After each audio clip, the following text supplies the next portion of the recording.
আজকে আমি বানাবো দই পটল।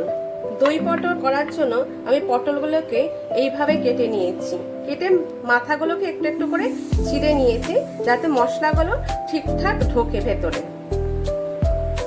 প্রথমে কড়াইয়ে সাদা তেল দিয়ে নিয়েছি। কড়াইয়ে তেল গরম হয়ে গেছে, আমি পটলগুলোকে হলুদ আর নুন দিয়ে মাখিয়ে নিয়েছি। এবার পটলগুলোকে ভেজে নেব।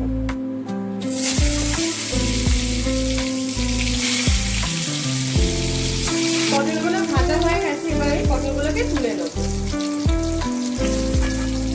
তেলের মধ্যেই আমি দিয়ে দেবো একটা তেজপাতা আর গরম মশলা, দুটো দারচিনি, চারটে এলাচ আর চারটে লবঙ্গ।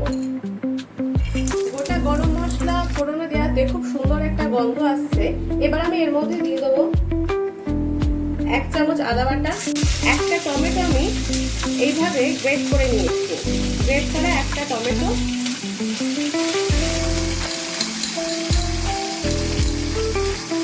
পেস্ট করে নেব। এর মধ্যে দেবো একটু হলুদ, একটু জিরে, একটু ধনে আর একটু লঙ্কা গুঁড়ো। এবার আমি এই মিশ্রণটি কড়াইয়ের মধ্যে দিয়ে দেবো। তারপর ভালো করে কষাবো। যতক্ষণ না তেল ছাড়ছে ততক্ষণ আমি ভালো করে কষাবো।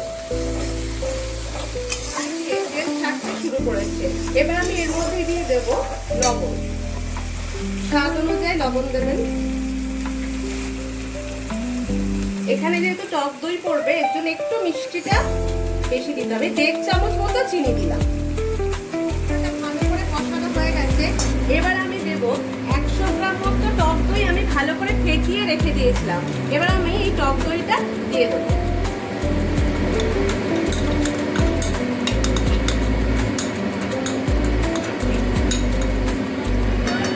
ভালো করে নাড়তে হবে যাতে কোনোভাবে টক দইটা বেলা পাকিয়ে না যায়, ভালো করে নেড়ে নিতে হবে। এবার আমি এর মধ্যে অল্প পরিমাণ জল দেবো। বেশি জল দেবো না, কারণ দই পটলটা একটু মাখো মাখো খেতেই ভালো লাগে। বেশি জল দিলাম না, অল্প পরিমাণে জল দিলাম। আমার দই পটলটা রেডি হয়ে গেছে। আপনারা একটু ঝোলটা দেখবেন, বেশি ঘনও করিনি আবার একদম যে পাতলা তাও না। নামাবার সময় আমি একটু গরম মশলা দিয়ে তারপর নামাবো।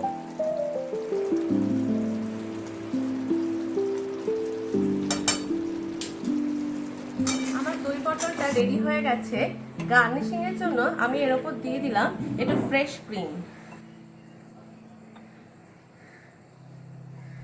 এই ফ্রেশ ক্রিম দেওয়াটা অপশন, আপনারা চাইলে দেবেন, না চাইলে না দেবেন। রেডি হয়ে গেল দই পটল।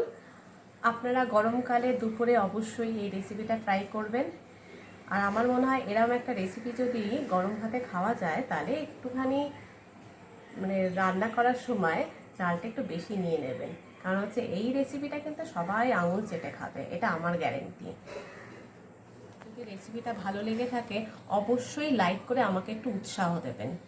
আজ তাহলে এই পর্যন্তই, নমস্কার।